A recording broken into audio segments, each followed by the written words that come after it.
말씀의 제목은 성도의 오늘과 미래입니다. 성도의 오늘과 미래라는 제목으로 함께 잠시 말씀 나누도록 하겠습니다.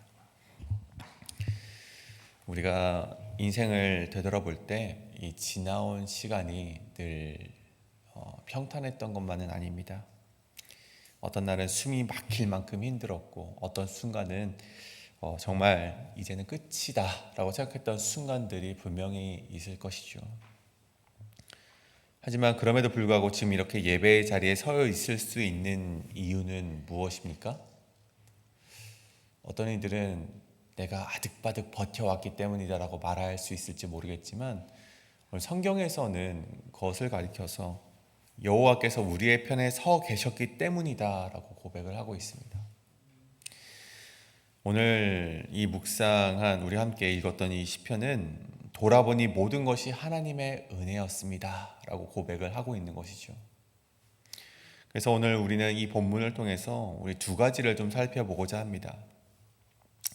첫 번째는 여호와께서 우리의 편에 계셨기 때문에 우리가 살아남을 수 있었다는 것, 그리고 두 번째는 앞으로도 우리는 그렇게 살아남을 수 있다는 것, 이 두 가지를 함께 살펴보실 때 물론 이미 알고 계시는 것입니다.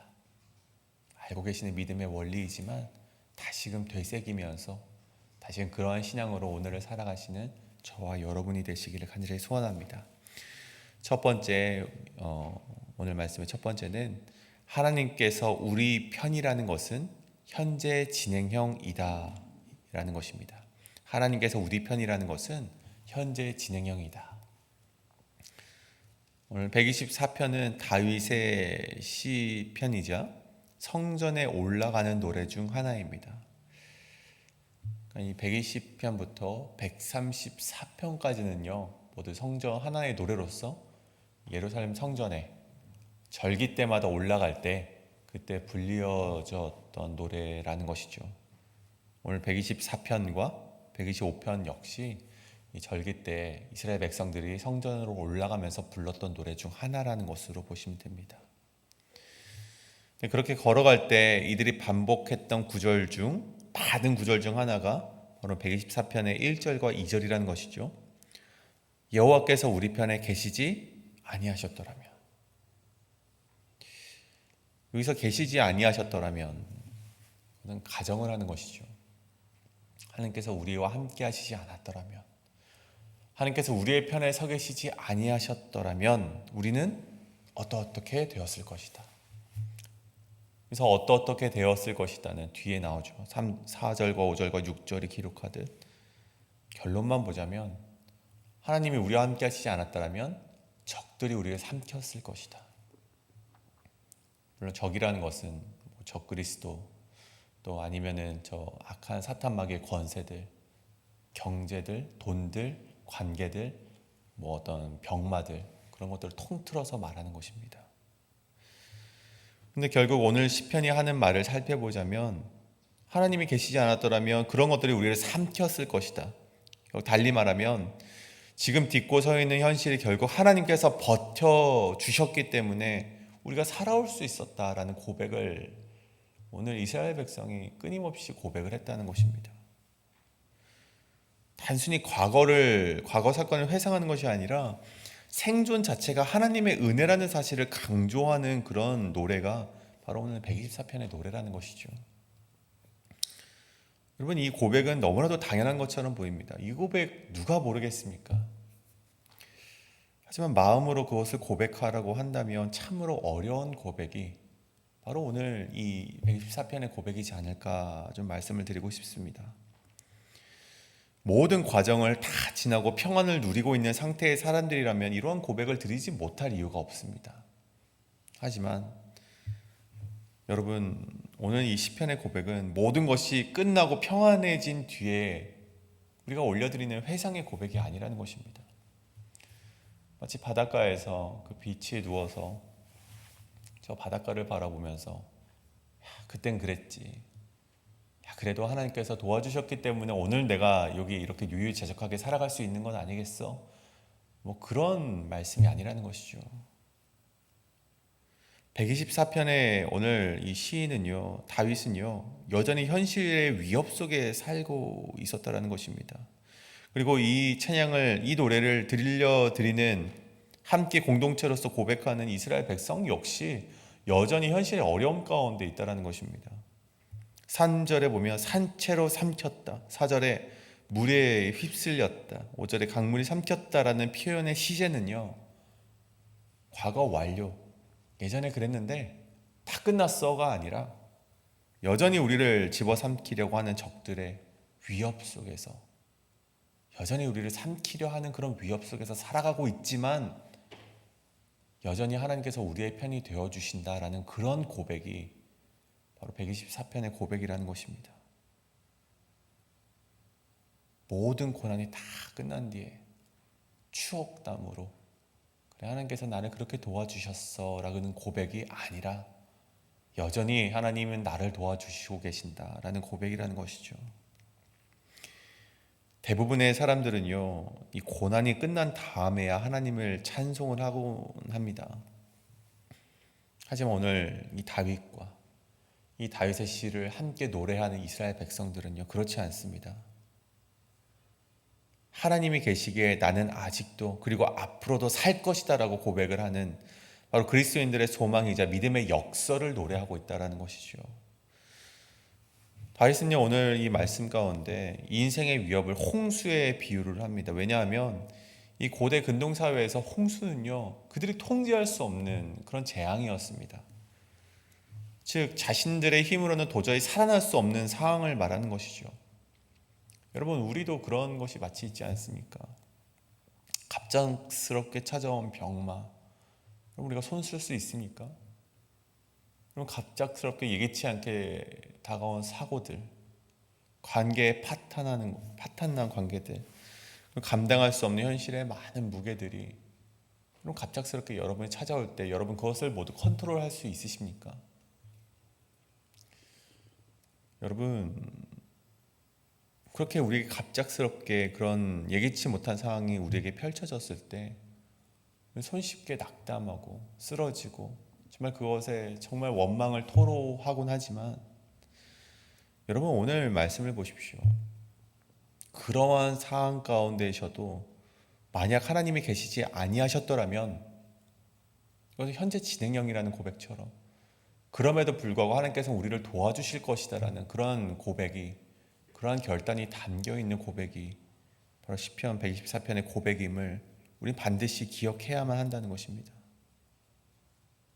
소망을 품을 이유가 전혀 없는 상황 가운데에서도 하나님 때문에 여전히 소망이 있다는 고백, 살아갈 근거가 하나도 없는 현실 속에서 오직 하나님 때문에 오늘을 버틸 수 있다는 믿음, 그것이 바로 124편이 말하는 믿음의 원리라는 것입니다. 흔히 우리 기적을 큰 사건 속에서만 찾으려고 합니다. 병이 나음을 받았다든지, 어떤 재정이 회복되었다든지, 길이 열렸다든지, 물론 그것도 하나님의 은혜일 수 있겠죠.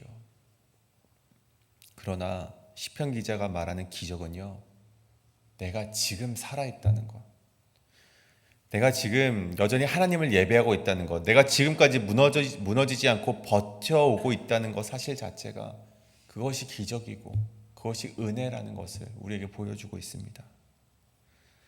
그래서 7절에 보십시오. 우리의 영혼이 사냥꾼의 올무에서 벗어난 새같이 되었나니 올무가 끊어짐으로 우리가 벗어났도다. 우리는 이전에 올무에 걸린 존재였지만, 다시 말해서 우리의 스스로의 힘으로는 그 공경에서 빠져나올 수 없는 사람들이었지만, 하나님께서 함께 하실 때 그 삶을 조여오는 올무로부터 끊어질 수 있었다라는 것, 그것을 기억하며 살아가는 인생이야말로 참된 복된 인생이다.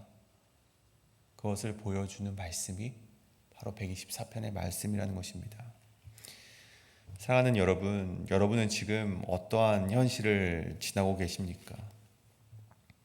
현실의 문제를 바라보면서 주저앉으시는 여러분이 아니라, 지금까지 살리셨고 앞으로도 살리실 하나님만을 의지하며 다른 소망이 아니라 다시 계속해서 살리실 하나님이 주시는 소망으로 살아가시는 저와 여러분 되시길 간절히 소원합니다. 이것이 바로 하나님께서 우리 편이라는 것은 현재 진행형이다 입니다. 그럼 두 번째는 하나님을 의지하는 자는 결코 무너지지 않는다라는 것입니다. 오늘 124편이 과거를 돌아보고 현재를 다시 한번 되새기는 그런 말씀이라면, 이 125편의 말씀은요, 미래에 대한 이 확신의 선언을 보여주고 있습니다. 즉 124편이 우리가 살았던 이유에 대해서 노래한다면, 125편은 우리가 앞으로도 살아갈 수 있는 이유에 대해서 말해주고 있는 것이죠. 1절을 보십시오. 여호와를 의지하는 자는 시온산이 흔들리지 아니하고 영원히 있음 같도다. 그래서 흔들리지 않는다라는 히브리어 표현을 보니까 좀 더 명확하더라고요. 그 의미가 결코 무너지지 않는다라는 뜻을 가지고 있더라고요. 그러면 사람이 어떻게 흔들리지 않을 수 있겠습니까? 흔들리는 것을 넘어서 무너지고 일어나서 또다시 주저앉는 연약한 죄인이 바로 우리 인간이죠. 근데 오늘 1절에 보면 여호와를 의지하는 자가 된다면, 전제 조건이 있죠. 우리가 여호와를 의지하는 자가 된다면 너희가 시온산과 같이 흔들리지 아니하고 영원히 있음같이 될 것이다 라고 말해주고 있습니다. 우리가 흔들리지 않을 수 있는 이유가 생긴 것이죠. 우리가 강해서 흔들리지 않는 것이 아니라, 우리가 경제적인 여유가 있어서 흔들리지 않는 것이 아니라, 또 내 관계적인 면에서 나는 독고다이로 살아갈 수 있다라고 우리가 생각해서 강해지는 것이 아니라, 하나님을 의지할 때 하나님께서 우리를 지탱해 주시기 때문에 강해질 수 있다. 영원히 살아갈 수 있을 것이다. 그렇게 말을 해주고 있다는 것입니다. 2절에서는 그 보호를 조금 더 구체적으로 이야기를 합니다. 산들이 예루살렘을 두름과 같이 여호와께서 그의 백성을 지금까지 영원까지 두르시로다. 예루살렘 성을 보면요, 예루살렘 지역을 보면 실제로 이 사방이 산으로 둘려져 있는 요새와 같은 지형임을 우리는 알고 있습니다. 동쪽으로는 감람산이 있고, 이제 북쪽으로는 노보산이 있고, 서쪽으로는 스코푸스산, 또 남쪽으로는 시온산이 있죠. 그러니까 전형적으로 천연적인 이 요새가 바로 예루살렘이라는 지역입니다. 다윗이 그것을 바라보니, 야, 이것이 마치 하나님께서 우리를 보호하시는 것 같다. 그래서 오늘 이 2절에서 산들이 예루살렘을 두른과 같이 하나님께서 그의 백성을 지금부터 영원까지 두르시는 것이다. 두르실 것이다. 그렇게 믿음의 고백을 올려드리는 것을 보게 됩니다. 믿음의 눈으로 보면 그 모든 것 위에서 우리를 감싸고 계시는 하나님의 둘러주심을 오늘 시편 기자 다윗이 고백을 하고, 그것을 이스라엘 백성도 긍정을 하며 이제 화답을 하고 있는 그런 시편의 말씀이 바로 125편의 말씀이라는 것입니다. 네, 여러분, 그런 보호만 있습니까? 그렇지 않습니다. 3절부터는 악인에 대한 처세에 대해서 노래하는데, 3절에 악인의 규가 의인들의 땅에서는 그 권세를 누리지 못하리니 이는 의인들로 하여금 죄악의 손을 대지 아니하게 함이로다. 축구에 보면, 축구에서 최고의 수비는 공격이다라는 표현이 있습니다. 마치 오늘 그런 말씀이라도 보여드리는데, 최고의 보호는 악에 대한 공격, 악에 대한 멸망이라는 것을 보여줍니다. 악인들의 규가 하나님을 의지하는 자, 하나님의 두릅을 입은 자에게는 권세를 누리지 못하고 손을 대지도 못할 것임을 다윗이 고백을 하는데, 이것은 단순히 그냥 그럴 것이다 라는 어떤 믿음의 고백이 아니라 그가 이미 경험해 왔고, 다윗의 인생을 통해서 하나님께서 그렇게 역사하셨음을 보여주는 장면이 바로 오늘 125편의 3절의 말씀이라는 것입니다. 그런데 우리가 반드시 기억해야 되는 것이 있죠. 전제 조건이 있다는 것입니다. 아까 1절에 말씀하셨듯 여호와께 의지할 때 하나님께서 우리를 영원같이 시온산같이 견고하게 하시고 무너지지 않게 하시고, 또 예루살렘을 두름같이 우리를 보호해 주신다는 것인데, 악인들을 멸망하게 하신다는 것인데, 그 선행 조건이 1절에 있는 여호와를 의지할 때 가능하다는 것입니다. 뿐만 아니라 5절에도 그 조건이 하나 나오게 됩니다. 5절을 보십시오. 자기의 굽은 길로 치우치는 자들은 여호와께서 죄를 범하는 자들과 함께 다니게 하시리로다. 그러니까 입술로는 하나님을 신뢰한다라고 말하면서 고백하면서 실제로는 굽은 길, 즉 하나님의 바른 길과는 다른 길로 걸어가는 사람들이 있습니다. 신앙의 고백과 실제 내가 살아가는 삶이 일치하지 않는 길로 걸어나가는 사람들. 하나님을 의지합시다라는 말하고 말하면서 사실은 하나님을 의지하지 않는 사람들. 하나님보다 앞서서 나의 이익과 유익을 위해 살아가는 사람들. 내가 오늘 이 봉사를 한다면 사람들로부터 좀 인정을 받지 않을까라고 생각하는 것들, 오늘 성경이 말하는 그런 것들은 다 굽은 길이라는 것이죠. 그때 그들의 결과가 어떻게 됩니까? 하나님의 백성 안에 있는 것처럼 보이지만 결국 하나님께서는 그들을 죄를 범하는 자들과 함께 다니게 하실 것이다. 올바른 길이 아니라 너도 저쪽 길로 가 하면서 굽은 길로 그냥 보내버리신다는 것이죠. 여러분, 우리가 해야 되는 것이 있습니다. 우리 미래에 하나님께서 우리를 끊임없이 보호해 주실 것인데, 여호와께서 계시지 아니하셨더라면 우리가 멸망했을 것인데 그러지 않고 하나님께서 보호하심을 받았던 것처럼 미래에도 하나님께서 우리를 보호해 주실 것인데 그 선제 조건이 하나님을 의지할 때, 그리고 굽은 길이 아니라 하나님의 올바른 길로 걸어갈 때 하나님께서 그렇게 약속해 주셨다라는 것입니다. 사랑하는 여러분, 왜 우리가 하나님을 의지하지 못합니까? 왜 우리가 굽은 길로만 자꾸만 걸어갑니까? 여러분, 우리가 미래를 염려하고 미래에 있을 일들을 두려워하기 때문에 그렇지 않겠습니까?